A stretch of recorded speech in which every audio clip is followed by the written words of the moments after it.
Section 22A prohibition లిస్టులో దాదాపు కూడా తెలంగాణలో 1, 2 కాదు 18 లక్షల ఇండ్లు ఉన్నాయనే వార్త బయటకు వచ్చింది. మరి నిజంగా ఆ సంఖ్య ఎంత? సెక్షన్ 22 అంటే ఏంటి? అసలు ప్రాహిబిషన్ లిస్టులో ఈ నిషేధిత ప్రాంతాలుగా తరతరాలుగా ఉంటున్న ఇండ్లను ఎందుకు చేర్చాల్సిన అవసరం గవర్నమెంట్కి వచ్చింది? అంటే తాతలు తండ్రులు ఇప్పుడున్న జనరేషన్ ఒక 3 తరాలు ఉంటున్న ఒక 60 ఏళ్ళ నుంచి వాళ్ళు ఉంటున్న ఇళ్లను కూడా ఈ సెక్షన్ 22Aలో ప్రభుత్వం పెట్టింది. అంటే ఆ ఇంటిని కానీ ఆ భూమిని కానీ వాళ్ళు అమ్మడానికి లేదు, అట్లా ఉన్న లిస్టులో ఉన్న ఆ ఇంటిని కొనడానికి లేదు, బ్యాంకుల్లో కుదబెట్టుకొని లోన్లు తీసుకోవడానికి కూడా లేదు.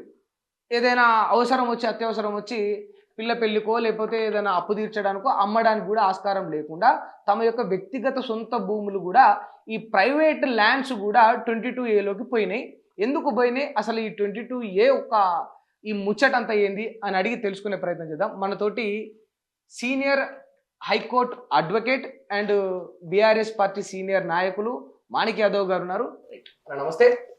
మీరు బాగున్నావా? బాగున్నా. మీరు బాగురా? బాగున్నా. చెప్పండి అన్న, అంటే మీకు ఈ రెవెన్యూ మీద మంచి పట్టు ఉంటుంది, అందుకే మిమ్మల్ని పిలిపించిన. వాస్తవానికి అసలు ఈ 22 అంటే ఈ 22A అంటే ఏంటి? ఫస్ట్ నాకు అది చెప్పండి.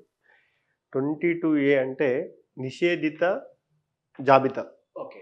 ఇది ఇప్పటి నుంచి ఉన్నది కాదు మాదిరి 908 రిజిస్ట్రేషన్ యాక్ట్ 22A ఇది ఎప్పటి నుంచో ఉన్నది. ఈ 22A ఏంటంటే ఈ 22A ఉన్న ల్యాండ్స్ కూడా రిజిస్ట్రేషన్ కావు. ఈ 22A కింద ఉండే ల్యాండ్స్ ఏంటి అంటే government lands, assign lands, inam lands, court కేసున్న lands, nala lands, buffer zone lands ఇవన్నీ కూడా 22Aలో ఉంటాయి. 22Aలో ఉంటే అవి నాన్ రిజిస్టర్, అవి రిజిస్ట్రేషన్ కావు.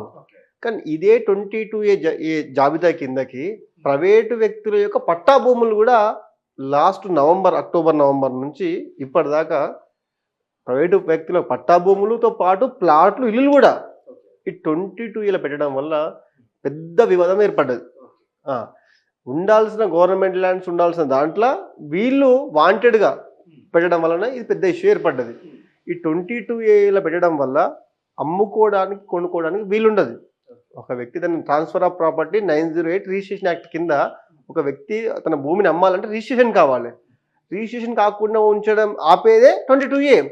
దాంట్లో పెట్టడం వల్ల చాలామంది తెలంగాణలో చాలామంది, నువ్వు ఇంతకుముందు అన్నట్టు 18 లక్షలు కాదు దాని సంఖ్య, చాలా పెద్ద సంఖ్య దాన్ని. ఇంకా చాలామంది తెలియదు. ఇంకా దాంట్లో పెట్టి సఫర్ అవుతా ఉన్నారు.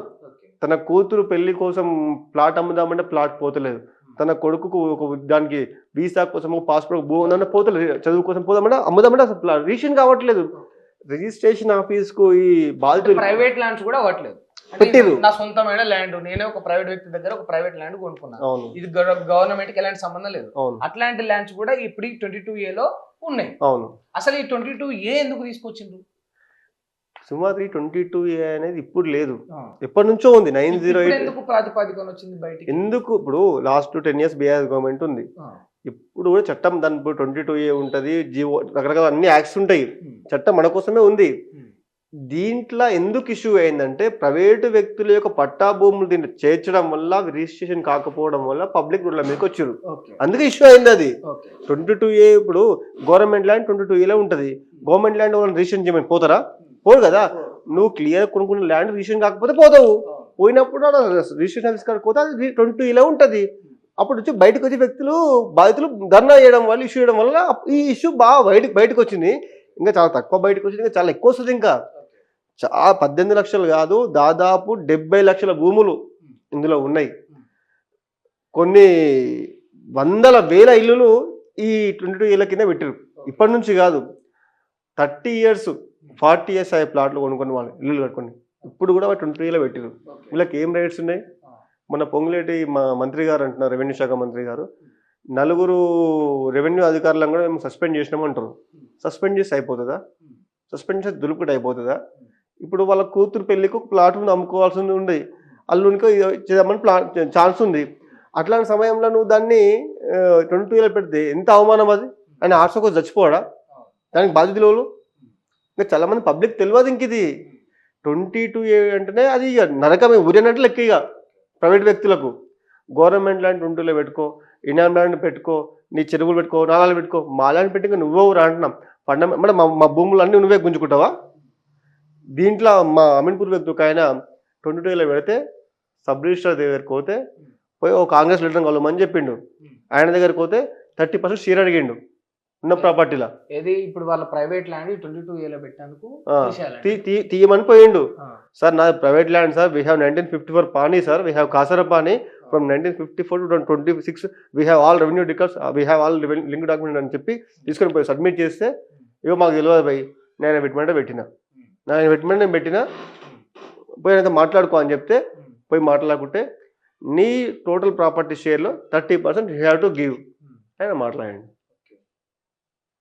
డైరెక్ట్ వసూలేగా ఇదిగా దందనే కదా ఇది.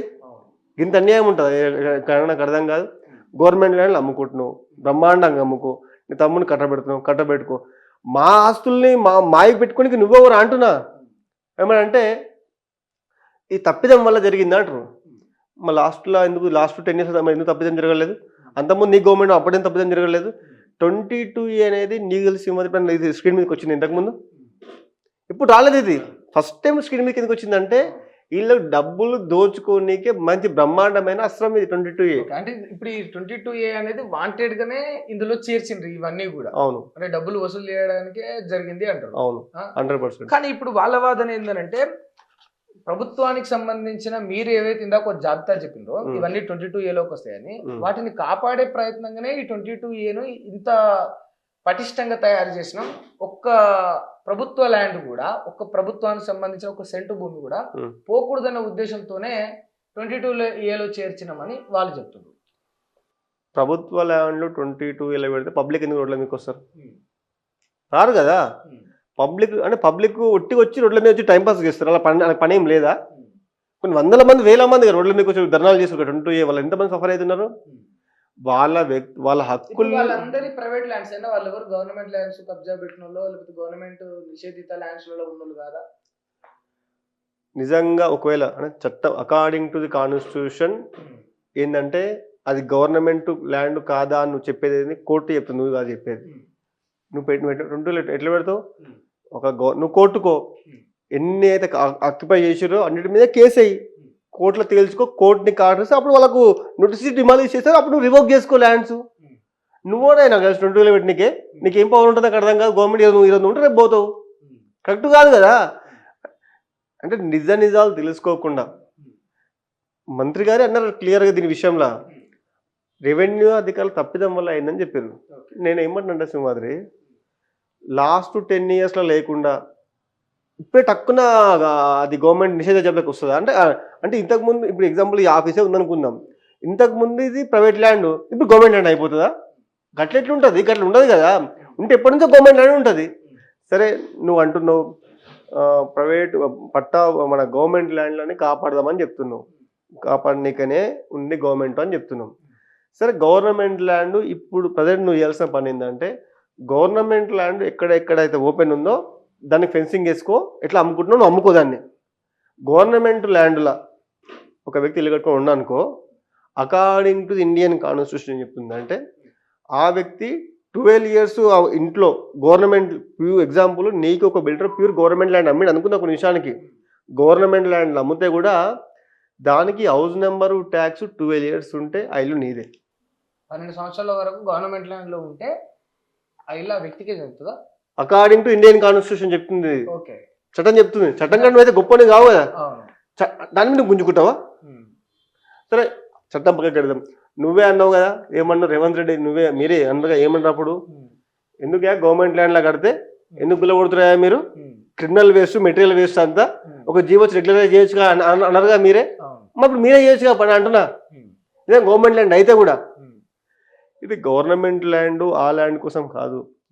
క్లియర్ కమిషన్లు డబ్బులు దండుకోనీకనే మంచి మంచి ప్రాజెక్టులు, మంచి మంచి విల్లాస్, ప్రైమ్ ల్యాండ్స్ నిషేధిత జాబితా పెడతారు. అది పెట్టి సెటిల్మెంట్కి మనకు పిలుస్తారు. వాడు వస్తే డబ్బులు ఇస్తేనా ఓకే, ఇవ్వకపోతే అట్లే ఉంటుంది. అది అట్లే ఉంటే నీ తరం కాదు అమ్ముకోనికే. అది అట్లా ఉంటది కదా, దాన్ని అమ్మలేడు, కొనలేడు, ఏం చేయలేడు, చూసుకోవాలి, చెప్పుకునేడు వాళ్ళే. అది పరిస్థితి. అంటే లోన్ కూడా తీసుకోలేరు కదా, గవర్నమెంట్ బ్యాంకులు కూడా యాక్సెప్ట్ చేయవు కదా నిషేధిత దాంట్లో జాబితాలో ఉంటే. 22 నీకు లోన్ రాదు, రిజిస్ట్రేషన్ రాదు, నీకు ఏది కాదు. చూసుకొని మురవాలి, చెప్పుకునేడు వాళ్ళే. తెలంగాణ సామెత ఇది. ఇంతకు మించి ఏమి ఉండదు ఇక. అంటారు ఇప్పుడు ఈ ఫోన్ ఉంది, ఇది పని చేయకపోతుంది, చూసుకోమని వాళ్ళు చెప్పుకొని వాళ్ళే, ఇక అదే పరిస్థితి దాన్ని ఆ ల్యాండ్ అట్లా. ఇప్పుడు దీని నుంచి గట్టెక్కడానికి మరి ఏమైనా ప్రయత్నాలు చేస్తారా? అది వాళ్ళకి తెలియాలి, మరి కాంగ్రెస్ వాళ్ళకి తెలియాలి. మీరు అన్నారు ఇందాక ఉద్యమం రాబోతుంది ఒకవేళ దీంట్లో కాంప్రమైజ్ అవ్వదు అంటే ఎట్లా? ఇప్పుడు నేనేమన్నాను సింహాద్రి, ఇప్పుడు నువ్వు ఒక బంగారం చైన్ కొన్నావు అనుకో, దాన్ని తీసుకొని అల్మార్లో దాపెడతావు, ఏదైనా ఫంక్షన్ ఉన్నప్పుడు తీసుకుని పోతావు, రోజు ఓపెన్ చేసి ఉందా లేదా అని చెక్ చేయవు. అదే విధంగా ఒక వ్యక్తి భూమి కొంటే అట్లా ఉంటుంది, అంతే భూమి. అది రోజు చెక్ చేసి ఇది నిషేధిత జాబితా ఉందా లేదా, అది పని కాదు కదా. అందరు చెక్ చేసిన రోజు ఇలా గవర్నమెంట్ పని అవుతుంది. ఇంకెవ్వరికి కూడా దీని మీద అవేర్నెస్ అవగాహన లేదు, ఎవరు చెక్ చూసుకోలే. ఇప్పుడు ఇల్లు కట్టుకోవడం, లోన్ నడుస్తూ ఉంటుంది ప్రాసెస్ అంతా కూడా. నిషేధిత జాబితా ఉన్న రోజు ఆర్టిస్ట్ కూర్చొని అందరూ చచ్చిపోతారు, దునియా చచ్చిపోతారు. అంత క్రిటికల్ ఉంటుందా? ఉంటుందిగా. ఇల్లు క్లియర్గా ఇల్లు కొనుక్కుంటావు, నువ్వు ఇల్లు కొనుక్కొని లేకపోతే ప్లాట్ కొనుక్కుంటావు, ఇంకొనికి అమ్ముదామని చూస్తావు, దాన్ని అది 22 ఏళ్ళ పడిపోతుంది. అప్పుడు ఏంది పరిస్థితి ఏంది? ఒక వ్యక్తి, ఒక ఎక్స్ అనే పర్సన్, ఒక వ్యక్తి ఉన్న ఆస్తులు అమ్మి ఒక ల్యాండ్ కొనుక్కుంటాడు, ఒక 2 ఎకరాల భూమి కొనుక్కుంటాడు, అప్పుడు అన్ని వేసి కొనుక్కుంటాడు. కొన్నాక దాన్ని అమ్ముదామన్నప్పుడు 20 ఏళ్ళ పడుతుంది. ఏం చేయాలి? ఆ దగ్గరికి పోతేనేమో 30% వాటా ఆడుతాడు. ఇట్లా 30% వాటా నాకు తెలిసింది, మరి తెలియదు ఎంతో నాకు తెలియదు. ఇంకా ప్రైమ్ ల్యాండ్స్ అయితే అసలు మొత్తానికి ఏ అంటారంట, డైరెక్ట్ రివోక్ చేసుకుంటారంట. ప్రైమ్ ల్యాండ్స్ అన్ని కూడా డబ్బులు తీసుకోవడానికే, డబ్బులు సంపాదించడానికే this is a proper way, అంతే వాళ్ళ దృష్టిలో. సరే, అంటే ఇప్పుడు ఈ 22A సంబంధించింది ఇది ఉంది కదా, అంటే ఇదంతా కూడా రేవంత్ రెడ్డికి తెలిసే ఆయన ఆర్డర్స్ ప్రకారమే జరుగుతుందని అనుకుంటున్నారా, లేకపోతే నిజంగా పొంగులేటి శ్రీనివాస్ రెడ్డి చెప్పినట్టు రెవెన్యూ శాఖలో ఆఫీసర్ల తప్పిదం వల్ల ఇది జరిగింది అనుకుంటారా? 100% గవర్నమెంట్ ఇన్వాల్వ్మెంట్ లేకుండా ఏ అధికారి తప్పు చేయడు. గవర్నమెంట్ కిందనే వీళ్ళందరూ పనిచేస్తారు. ఇప్పుడు నా ఇంట్లో పని మనిషి తప్పు చేసింది అట్లా నడవదుగా. పని మనిషి ఎవరు అండర్లు ఉంటారు, ఇంటి యజమాని అండర్లు ఉంటారు. ఈ గవర్నమెంట్ ఆఫీసర్ వర్కర్స్ పనిచేస్తారు వాళ్ళందరూ కూడా. వాళ్ళు ఎవరు మాట వింటారు? రెవెన్యూ హెడ్ మంత్రి గారు మాట వింటారు, ఆయన హెడ్ సీఎం గారు వాళ్ళ అంటే అంతా ఏది కూడా అంతే జరగదుగా. అట్లా 22 అంటే ఏంది విషయం, అది తీసి పక్కన మామూలు విషయం కాదు కదా. క్లియర్ కట్గా అందరికి తెలిసే కావాలని చెప్పి దీనిలో పెట్టారు. ఇది ఇంత పెద్ద ఇష్యూ కదా, ఎందుకు తెలియట్లేదు? అంటే ఆన్లైన్ సిస్టమ్ ఉన్నందుకు గుట్టి చప్పుడు కాకుండా ఎవరు తెలియలేకపోతా ఉందా? అసలు ఏంటి మరి ఇంత పెద్ద పబ్లిక్ అవేర్నెస్ లేక, తెలియక. అంటే ఇంతకుముందు చెప్పిన ఎవరు చెక్ చేసుకోరుగా, రోజు చెక్ చేసుకొని నా భూమి ప్రైవేట్ లిస్ట్ లో ఉందా లేదా అని ఆడని చెక్ చేసుకుంటాడు. కొంత మాటలు అడిపోతుంది, అట్లా అయిపోతుంది అంతే. ఆ భూమి అమ్ముదామన్నప్పుడు తెలుస్తుంది వాళ్ళకి. ఆ భూమి ట్రాన్స్ఫర్ ఆఫ్ ప్రాపర్టీ ట్రాన్స్ఫర్ ఏదమని తెలుస్తుంది. అప్పుడు అడుకోతే రిజిస్ట్రేషన్ ఆఫీస్కి వస్తే ఆ రిజిస్ట్రేషన్ చేయడు, అప్పుడు లబ్బోదు భూమి అంటారు. కానీ భూమి అయితే ఆనే ఉంటుంది, భూమి అయితే ఎత్తుకోబడాడు, లిస్టులో పెడతారు అంతే. అట్లా ఇప్పుడు హైడ్రా ఇల్లు కూల్చినట్టు కూలిస్తేనేమో అందరికి తెలుస్తుండే అది. ఇప్పుడు అదేమో కనిపించేది, ఇదేమో కనిపించేది. వాస్తవానికి హైడ్రా కంటే 1000 రెట్లు డేంజర్ ఇది. సరే, ఒక పేద ఇల్లు కూల్చారు అనుకుందాం ఒక నిమిషానికి, దానివల్ల వీడియోలు వస్తే అంతా చూస్తారు అనుకుందాం. ఇది అట్లా కాదు కదా, 100 గదాల ఇల్లు కాదు కదా, 1000 లక్షల ఎకరాలుగా ఇదంతా కూడా. 10 లక్షలు 18 లక్షల కంటే ఎక్కువ పెద్ద నెంబర్, ఇంకా బిగ్ నెంబర్ ఉంది. ఇంకా ఇల్లులు, ప్లాట్లు, apartments, open lands, agriculture lands అన్నీ పెట్టేసిండుగా అసైన్ ల్యాండ్ అని చెప్పేసి. మరి ఇంత పెద్ద ఇష్యూ కదా, అంటే మరి దీని విషయంలో అంటే మీరు ఒక అడ్వకేట్గా అంటే కోర్టును సంప్రదించడం కావచ్చు, లేకపోతే కోర్టు విషయంలో కావచ్చు, ఏం చేయలేదా? 1400 పిటిషన్లు పడ్డాయి దీని మీద. 1400 22A తప్ప అని చెప్పి కోర్టుగా మనకి నీకు అన్యాయం అయితే వెడిపోతావు, కోర్టుకే పోతావు. సో అట్లా 1400 పిటిషన్లు పడ్డాయి కోర్టులో దీని మీద. తెలిసి ఇప్పుడు 1000 మందికి అన్యాయం అయితే 500 మంది కూడా ఓరు కోర్టుకి, అవునా కదా. అలా తక్కువ మంది కోర్టుకు పోయారు, ఇంకా ఇంకెంతమంది తెలియవచ్చు. ఇంకా కోర్టుకోవాలని ఒక అడ్వకేట్కి పెట్టుకోవాలి, అంత సిస్టమ్ ఉంటుంది కదా. 1400 మంది పిటిషన్లే వచ్చినాయి అంటే ఎంతమందికి ఇంకా పోనోళ్ళు ఎంతమంది ఉంటారు, ఇంకా కోర్టు కోనోళ్ళు తెలియని వాళ్ళు ఎంతమంది ఉంటారు ఇంకా. కోర్టు నుంచి ఎట్లా ఉంది స్పందన? ఆర్గ్యుమెంట్ నడుస్తూ ఉంది. కోర్టు పోయి అన్నది, మీరెవరయ్యా అసలు, మీరెవరు అసలు బెటర్ నీకు 1973 basic structure of Indian constitution Keshavananda Bharati versus state of Kerala. Supreme court landmark judgement ఏం చెప్పింది తెలుసా? కేరళలో ఒక మఠం ఆస్తులంతా కూడా అక్కడ గవర్నమెంట్ లాక్కుంటా ఉంటున్నప్పుడు అప్పుడు సుప్రీంకోర్టు చెప్పింది ఆస్తి హక్కు అనేది ఆర్టికల్ 300A కింద ఆస్తి హక్కు మనకు ఇండియన్ కాన్స్టిట్యూషన్ మనకు ప్రసాదించింది. ప్రైవేటు వ్యక్తుల యొక్క ఆస్తులు 22A కానీ ఎక్కడైనా పెట్టొద్దు అని ఆ జడ్జిమెంట్ ఉంది. అదేవిధంగా ఇంకోటి state of Rajasthan versus Basavanand 2005 landmark judgement కూడా చెప్పింది. ఏమని చెప్పింది? ప్రైవేటు వ్యక్తుల యొక్క ఆస్తులు 22A పెట్టొద్దు, అట్లా ఆ 22A కింద పెట్టిన అధికారుల మీద కంటెంట్ ఆఫ్ ది కోర్టు కింద కేసులు బుక్ చేయమని సుప్రీంకోర్టు చెప్పింది. చాలా తప్ప, అది ఫండమెంటల్ రైట్ వైలేషన్, అది కాన్స్టిట్యూషనల్ రైట్ మనకు అది ఇచ్చింది. భారత రాజ్యాంగం మనకు ఆస్తి హక్కును ఆర్టికల్ 300A ద్వారా ఇస్తే 22A ద్వారా మన దాన్ని కోసేస్తూ ఉన్నారు, దాన్ని కట్ చేస్తూ ఉన్నారు. ఎంత వైలేషన్ అది!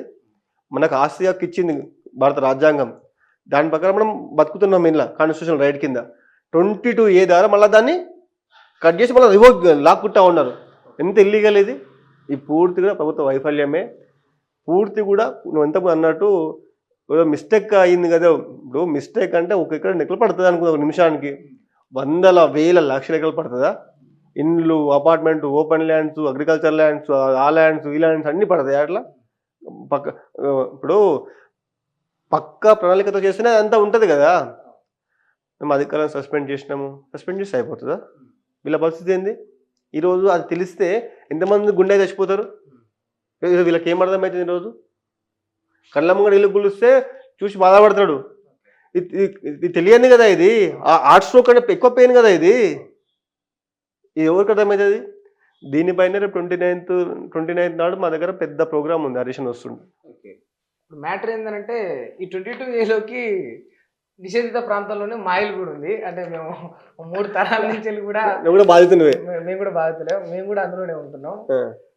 అంటే మరి అది నిజంగా ఏంది, మరి దీనివల్ల ఎలాంటి నష్టాలు ఉంటాయి అనేది అర్థం కాకుండా జనాలు. సరే అంటే ఇప్పుడు కొంత అవేర్ తోటి ఉన్నాం కనుక మేము తెలుసుకోగలిగినాం, మా లిస్ట్ ఉంది. అంటే మీరు అన్నట్టు నిజంగా తెలియని వాళ్ళ సంఖ్య ఎంతో ఉంటుంది, అసలు తెలుసుకునే ఆ యొక్క అవేర్నెస్ లేని వాళ్ళ సంఖ్య కూడా ఎంతో ఉంటుంది. వాళ్ళందరూ కూడా అంటే ఫైట్ చేయలేకపోతే, ముందుకు రాలేకపోతే నష్టపోతారు. 100% నష్టపోతారు కదా.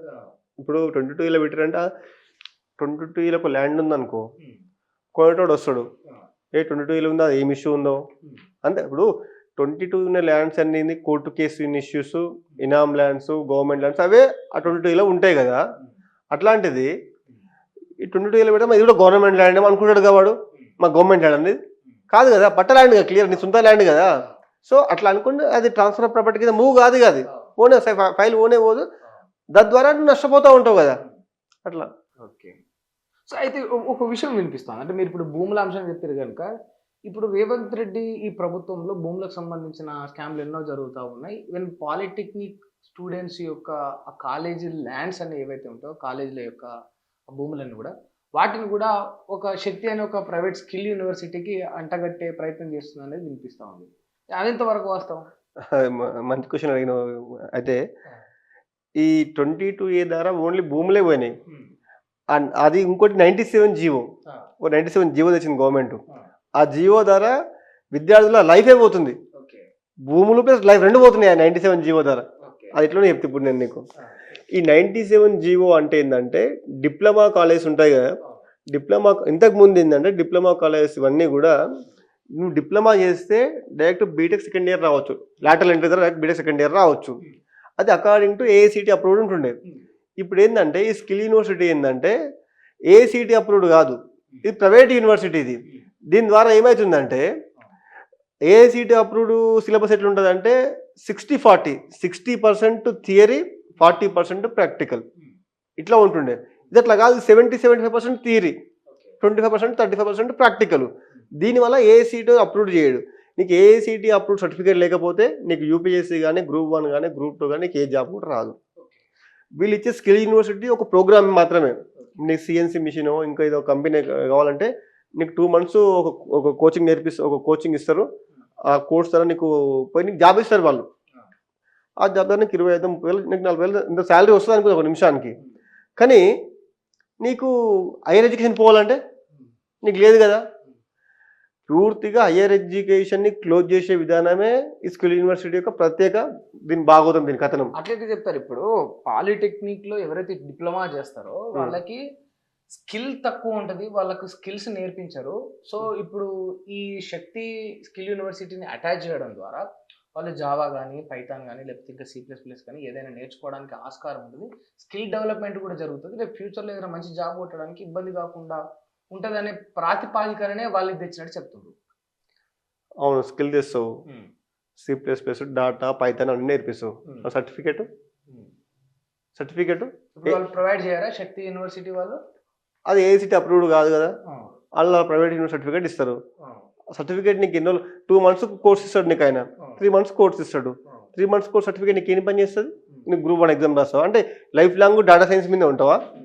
ఉంటారా అట్లా? అంటే హైయర్ ఎడ్యుకేషన్ పిల్లలు పోవద్దా? US అటు UK ఎటు పోవద్దా?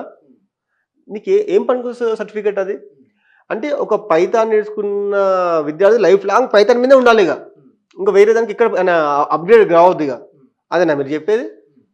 సరే, దాని మీద ఉందా అనుకుందాము, మరి దానికి సర్టిఫికేట్ కావాలి కదా. దానికి కూడా నువ్వు ఇచ్చే అది certificate 2 months 3 months course certificate దాంట్లో ఏమొస్తుంది ఆయనకు? దీనివల్ల హైయర్ ఎడ్యుకేషన్ పోతా ఉంది, విద్యార్థుల లైఫ్లో కొలాప్స్ అయిపోతూ ఉంది. నువ్వు మహీంద్రా కానీ వాళ్ళు చాలా ఉన్నాయి, ఇప్పుడు GMR, ఏరోస్పేస్ చాలా కంపెనీలు ఉన్నాయి. కంపెనీలు అన్నీ తీసుకొని రిక్రూట్మెంట్ పెంచు. దాంతోపాటు ఏఐసిటి అప్రూవ్ కూడా ఇవ్వు. హైయర్ ఎడ్యుకేషన్ కూడా ఛాన్స్ ఇవ్వు వాళ్ళకి. ప్రజెంట్ ఏముంది, డిప్లొమాది బీటెక్ సెకండ్ ఇయర్ పోవచ్చు, తర్వాత ఎంటెక్ చేసుకో. నాది కూడా బీటెకే, ఇంటర్మీడియట్ 2 years నాది, inter MPC, BTech mechanical 4 years 6 years. కానీ డిప్లొమా ఇట్లా డిప్లొమా 3 years, తర్వాత బీటెక్ వస్తే వాళ్ళు లాటరల్ తర్వాత వాళ్ళకి 3 years, 3 + 6 years. సో 2 + 4 6, నేను నా ఇంటర్ నుంచి పోయినా కాబట్టి 6 years. వాళ్ళు డిప్లొమా నుంచి వచ్చినప్పుడు వాళ్ళు 6 years. కానీ ఆఫ్టర్ బీటెక్ అయిపోయేసరికి డిప్లొమా నుంచి వచ్చిన వాళ్ళకు నాలెడ్జ్ ఎక్కువ ఉంటుంది. ఎందుకంటే వాళ్ళు ఆల్రెడీ డిప్లొమాలో బాగా నేర్చుకుంటారు కదా, వాళ్ళకి ఎక్కువ ఉంటుంది కదా. ఆల్రెడీ ఇప్పుడు నా ఫోన్లో కూడా నెంబర్ చాలామంది లెటర్ వాళ్ళు మా ఫ్రెండ్స్, ఈ డిప్లొమా వాళ్ళ ద్వారా వచ్చిన చాలామంది ఎవరైతే ఉంటారో వాళ్ళ స్టూడెంట్స్కు వాళ్ళకి నాలెడ్జ్ ఎక్కువ ఉంటుంది, వాళ్ళకి జాబ్ స్కిల్స్ కూడా ఎక్కువ ఉంటాయి కంపేర్ టు రెగ్యులర్ బీటెక్ వాళ్ళతో కంపేర్ చేసుకుంటే. ఇప్పుడు నాది ఎంటెక్ అడ్వాన్స్డ్ మ్యానుఫ్యాక్చరింగ్ సిస్టమ్, నాది ఎంటెక్ డ్రిల్లింగ్ ఆపరేషన్, నా ప్రాజెక్ట్ పేరు. ఇప్పుడు నాకు అప్పుడు వచ్చిన ఆపర్చునిటీస్ కంటే డిప్లొమా వాళ్ళకు ఎక్కువ వచ్చినాయి. నాది ఎంటెక్ కదా, అయినా వాళ్ళకి ఎక్కువ వచ్చినాయి. ఎందుకంటే వాళ్ళు ఆల్రెడీ డిప్లొమా నుంచి పనిచేసారు కదా. వాళ్ళు ఎట్లా రాగలిగారు? ఏఐసిటి అప్రూవ్డ్ ఉంది కాబట్టి డైరెక్ట్ బీటెక్ సెకండ్ ఇయర్ రాగలిగారు. ఈ శక్తి స్కిల్ ద్వారా హైయర్ ఎడ్యుకేషన్ మొత్తం కంప్లీట్ అయిపోతుంది. ఇది ఒక సిస్టమ్. అయితే మీద ఇంకో మాట మాట్లాడారు భూములు అని చెప్పి, అందులోనే వాళ్ళు వచ్చిన జీవోలనే ఉంది. ఆటోమేటిక్గా ఈ డిప్లొమా అన్న స్కిల్ యూనివర్సిటీకి మెర్జ్ అయినాక ఈ ఆస్తులన్నీ కూడా ఆటోమేటిక్గా ఆ స్కిల్ యూనివర్సిటీ ట్రాన్స్ఫర్ అయితే మెర్జ్ అవుతాయి అని చెప్తా ఉన్నారు. అంటే ఈ ఆస్తులన్నీ అందులో ఇప్పుడు దాదాపు 100 కాలేజీల పైనే ఉన్నాయి ఈ పాలిటెక్నిక్ కాలేజెస్. 1,00,000 మంది జనాభా స్టూడెంట్స్ ఉన్నారు దాంట్లో, ఈ పాలిటెక్నిక్ దాంట్లో. ఈ 1,00,000 మంది జీవితాలు ఖరాబ్తో పాటు ఈ 100 కాలేజీల ల్యాండ్స్ అన్నీ కూడా ప్రైవేట్ కట్టబడినట్టే కదా, అది కూడా ఒక పెద్ద స్కామే కదా. ఈ 97 జీవో ద్వారా విద్యార్థుల భవిష్యత్తు పోవడంతో పాటు అనేక పాలిటెక్నిక్ విద్యాసంస్థలు కూడా కనుమరుగైపోతూ ఉన్నాయి దీని ద్వారా.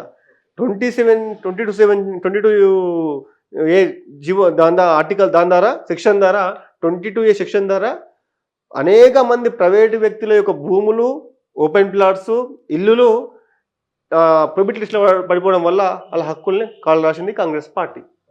ఓకే, అంటే ఇప్పుడు 22 దాంట్లోనేమో భూములు పోతున్నాయి.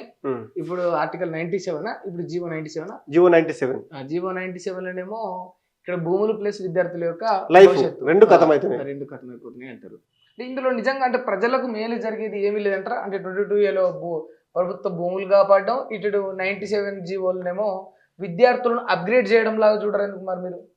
అప్గ్రేడ్ చేయి, నువ్వు సర్టిఫికేట్ కూడా ఇయ్య అంటున్నా. ఆయనకు అవకాశం కూడా ఇయ్యి పైకి పోనీకే.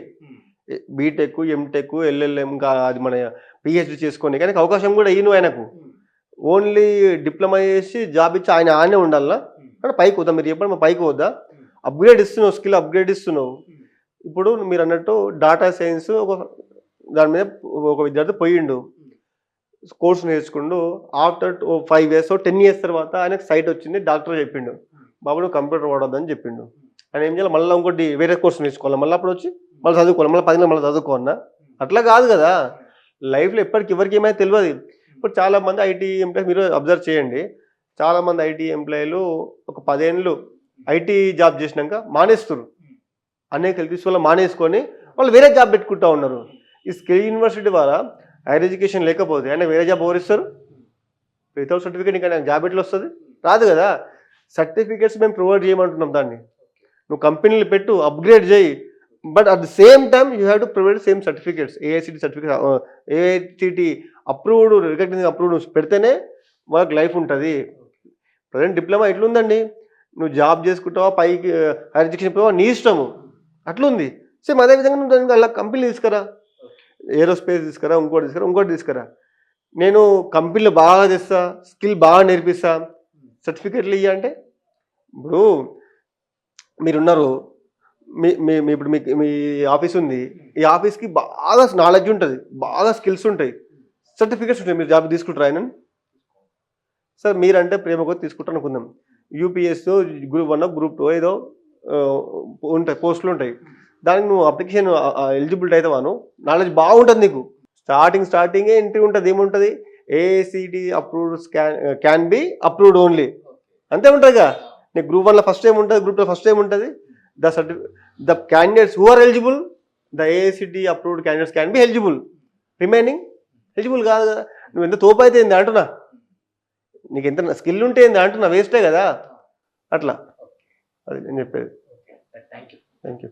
చూశారు కదా, ఇది మాణిక్ యాదవ్ గారు చెప్తున్న అంశం. అంటే ఈ 22A ప్రాహిబిటెడ్ లిస్ట్లో పెట్టిన దాదాపు ఇప్పుడు 18 లక్షలు అని వినిపించింది. అవన్నీ కూడా 60 నుంచి 70 లక్షల వరకు ఉండే ఆస్కారం ఉందని చెప్తా ఉన్నారు. అందులో ఎంతోమంది ప్రైవేట్ ల్యాండ్స్ వాళ్ళ వ్యక్తిగతంగా వాళ్ళు సంపాదించుకున్నవి, కొనుక్కున్నవి కూడా ఉన్నాయి. దీని ద్వారా వాళ్ళు అమ్మలేరు, కొనలేరు. భవిష్యత్తులో ఒక ఊహించని ఇబ్బందులు సామాన్య ప్రజలు, కామన్ మ్యాన్స్ ఎదుర్కొనే పరిస్థితి ఈ 22A వల్ల వచ్చే అవకాశం ఉంటుందని చెప్తా ఉన్నారు. ఎందుకనంటే వాళ్ళు ఆ భూమి ప్రాహిబిటెడ్ లిస్ట్లో ఉందా లేదా అనేది వాళ్ళకి తెలియదు, వాళ్ళు చెక్ చేసుకునేంత వరకు తెలియదు. ప్రతిరోజు ఎవరు కూడా వాళ్ళ భూమిని ఆన్లైన్ సైట్లోకి వెళ్ళి ఉందా లేదా అని చెక్ చేసుకునే పనులు ఎవరు కూడా చేయరు. అట్లా చెక్ చేసుకోవాల్సిన అవసరం, అంటే అమ్మాల్సిన అవసరం, ఆ ల్యాండ్ ట్రాన్స్ఫర్ చేయాల్సిన అవసరం వచ్చినప్పుడు తెలుస్తుంది. అది తెలిసినప్పుడు వాళ్ళ హార్ట్ కూడా తట్టుకోలేనంత దుర్భర పరిస్థితి వస్తుంది అనే విధంగా మాణిక్ యాదవ్ గారు చెప్తా ఉన్నారు. అండ్ GO 97 ఏదైతే ఈ శక్తి స్కిల్ యూనివర్సిటీకి సంబంధించిన విషయం ఉందో, ఈ పాలిటెక్నిక్ స్టూడెంట్స్ యొక్క విషయంలో ఆ స్కిల్ డెవలప్మెంట్ కోసం శక్తి యూనివర్సిటీని, స్కిల్ యూనివర్సిటీని అటాచ్ చేస్తున్నట్టు గవర్నమెంట్ ఒక 97 జీవోని ఇష్యూ చేసింది. దానికి సంబంధించి మాణిక్ యాదవ్ గారు చెప్తున్న అంశం ఏంటంటే, ఈ 22A కేవలం భూమి వివాదం మాత్రమే ఉంది. బట్ ఈ GO 97లో మాత్రం ఇటు భూముల వివాదం ఉంది, అటు పిల్లల యొక్క భవిష్యత్తులు కూడా వివాదంలోనే పడే పరిస్థితి ఉందని చెప్తా ఉన్నారు. మరి దీనిపైన మీరేమంటారు అనేది మీ అభిప్రాయాన్ని తెలపండి.